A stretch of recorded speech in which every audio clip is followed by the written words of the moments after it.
Hi, everyone. This is your friend Bill Greeter. We had some connection issues, so I figured why don't I just kind of record everything I was going to cover at our 11 o'clock today, and you can watch it at your leisure. So here it goes. Try it out. See how it looks. First thing I want to do was just give an update on the 3 jobs that we want to pull over the next, and we like to get these started pretty soon. The one I'm really focused on is Elam Park because there's a couple of new things we want to try with it. And then Goodwin and Hooker. All right, so I understand Kevin is going to be running Goodwin and Pat is at Hooker for life. So when I open up Elam Park, I'll do that one first. This is what I have so far, Bob. So I have the duration, I think. I have the updated schedule as it fills in. And this is kind of the look, I think, going forward for our whole plan. So when you open it up, and you put it on with a little projector onto the wall, this is what you see. I have the most update bar schedule that I know of here, which gives us, the starts and stop dates for each task, along with the dates. So I take that and I transfer that into, kind of duration for the pull plan, the columns, 25 weeks. I also put the site diagram on here. And then a couple of things I want to add was as we start to grade, keep track of people's commitments and whether they're hitting their commitments, instead of just having that be hidden, or in our eyes, open it up to all of the subs on the job. All right, so this is where I'm at right now. I understand, based on the bar schedule, that it's end of August is what is my latest, as I know, when we're going to kick that off. So we need to plan a huddle with the subs to pull the job. One of the things that Pat brought up, which I think is a pretty good idea, is before we do the pull schedule, contact the subs and find out what their durations are.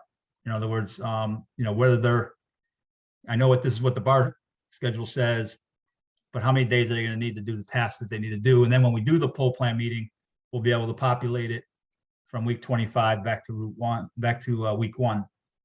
The other thing that I'm interested in with Elam Park is just trying out this concept of, which I'm going to get into in a minute, a little bit deeper, of risk management using failure mode and effects analysis. It's a lean tool that I think is going to be a game changer. And all we're really talking about is the risk to the schedule. That's it. Okay. That's the risk we're talking about. So, and I'm thinking that if we get good at it, good leading, it's not a very difficult process, as you'll see, but it can be used during the look aheads. And all we're looking at is reminder, when we're looking at look aheads, we're looking at next week and 5 weeks from now. And the risk management tool is probably for 5 weeks from now. And some of the risks are, some people can't start until others are done. Another risk might be materials aren't on the job site. Another one might be subs are starting another job somewhere else, and there might be a manpower shortage. But it's kind of flushing out the future risks, so at least you don't find out the day of or the week before about risk. So this is the one that I think is going to be the one where we're going to be learning some new stuff. I think, continuing to develop the ORNL pull plan system. The other jobs I have here kind of set up is Goodwin. And this one here, Pat gave me a short duration compared to the other 2. But again, same thing. I'm going to have the metrics will be on here for the subs that are performing. I do have the subs all ready to go here. These are the subs that I'm aware of that are going to be on this job.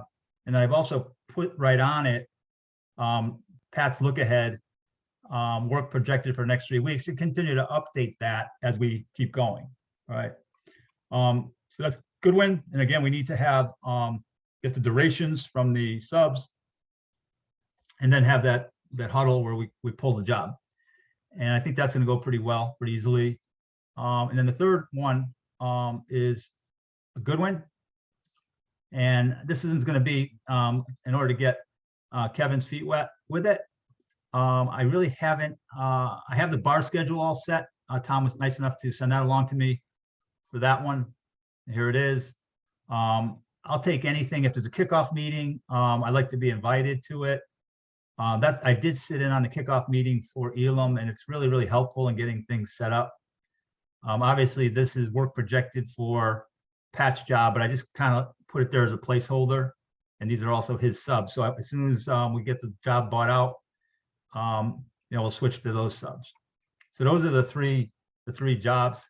The next thing I wanted to kind of cover was, it's been a little while, is our metrics.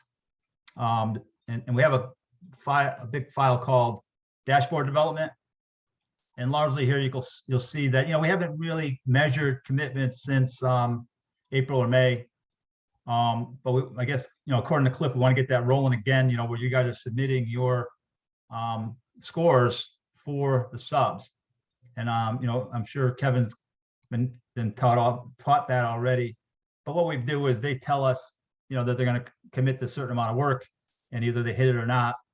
And then there's also by sub a rating system that you get and you hand in each week, where they're rated on several different categories, and we accumulate those scores, and we can come up with a score year to date for each sub. And the purpose there is, who are the ones that are above average that maybe you should recognize? Who are the ones that are below average that need work or maybe need to be replaced if it's chronic problem? And then who's average? So the highest score you can get is a 20. And there's been over the course of through April at least, we're pretty religious in terms of how we were scoring the subs, I should say. The other thing we're going to start this time here is, you'll see that by job, we're also going to have an accumulated score. If you notice, if we go back to earlier in the year, I have to go up, I'm sorry.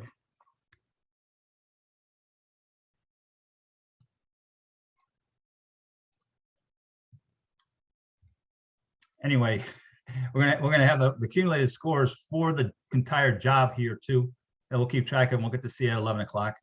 I'm gonna unhide the panes real quick. Hold on. Yeah, so you can see that, HTA, Hooker back in January, Nels and Arvinus, and basically it's accumulation of the number of commitments. If they hit all the commitments that they promised, and the score for the job would be 100. So there's a whole bunch of metrics that we'll keep track of too as we get into the fall. The next thing I wanted to quickly talk about was a quick review. And I think this is something that I've shown a few people, and I think I sent the video last week or the week before on what this is. But FMEA is a tool where you're looking at three things. You're looking at future risk, and we're looking at risk to the schedule, and we're looking at three things. One, if it happened, how severe is it going to be? What's the impact going to be on the schedule if it happens, right? Third, what's the likelihood of occurrence? Like how likely is it to happen? And then this may or may not be useful, but how the detective rating is, how probable is detection of the failure mode or its cause? In other words, can we anticipate it, or is this something that's going to bite us in the behind? And you scale things from 1 to 10 with all the subs together. This is an example. So if you're looking ahead 4 weeks down on the road at the schedule, and you're looking at the sticky notes, and there's 15 of them, those would be listed, and the subs are the best people that can tell you what the possible risk is on those. So in other words, what's the likelihood that we're not going to have the doors come in? And the severity would be rated 1 to 10, and everybody would, they'd tell you that's be a disaster. All right. What's the likelihood of occurrence? Well, I talked to them yesterday. They can give you information that you may not have that may be useful in being able to reshuffle the deck when it comes to the schedule. I'm going to go back to, and again, the example that we have. This happens to be just ATM PIN, like when you go to the bank, the ATM machine. And there's a couple of process steps that are used for examples here. One is ATM PIN authentication, and then 2, the process step to dispense cash. So potential failure mode is the first question. In what ways can the step go wrong? So for example, let's jump down to dispense cash. Well, I can type everything in and the cash doesn't come out. Or my account is debited, but no cash is put out. Or instead of getting $100, I get $200, even though I only asked for 100. So that's the potential failure modes. The effects are, if the cash isn't dispersed, I got a pissed off customer. If account gets debited and I don't get money, I'm very upset. And then if extra cash is dispensed, the bank loses money. And then, you would have the group of subs would talk about the severity. Like how severe is the effect? What's it going to mean to the schedule if certain things don't happen? And the cause could be the ATM's out of cash. That's why it didn't get dispersed. Or it could be the transaction failure or network issue, or bills stuck to each other, or bills stacked. Those are potential causes of the failure mode. And what's the likelihood of occurrence?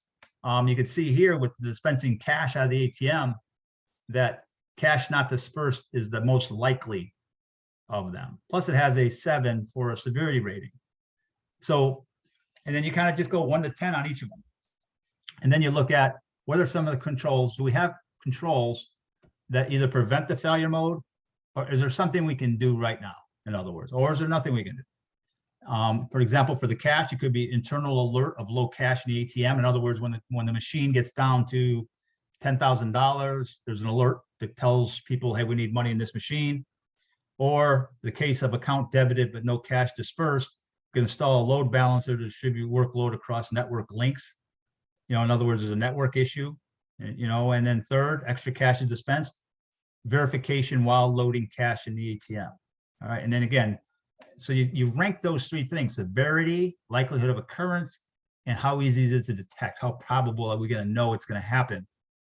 And those are all rated 1 to 10. And it's in FMEA is done with a group. You can't really do it by yourself. And then you take those numbers and you multiply them together, and you get what we call an RPM, a risk priority number. It's severity times occurrence times the detection level. And obviously the ones that we're going to attack, and we're going to stay with, and maybe that's where the project manager stays with it, is the one that's the highest. And the action is going to be increased minimum cash threshold limit of heavily used ATMs to prevent out of cash instances. But that's an example of how, when we start to look ahead at the schedule, and having those process steps that might be risky. And it could be supply chain, it could be manpower, it could be other subs not finishing, so the next one can start. But with practice, this becomes a very fast, very effective tool. The last thing I wanted to cover today was, I know that Kevin, welcome aboard. Looking forward to training you over the next couple of weeks and get you up to speed. And I think we're going to use Goodwin just to get your feet wet with it. Hopefully you can take us to the next level. So that's what I was planning on today. I'll have this recording off to you. Have a great weekend, ORNL. You're one of my favorite people. Take care.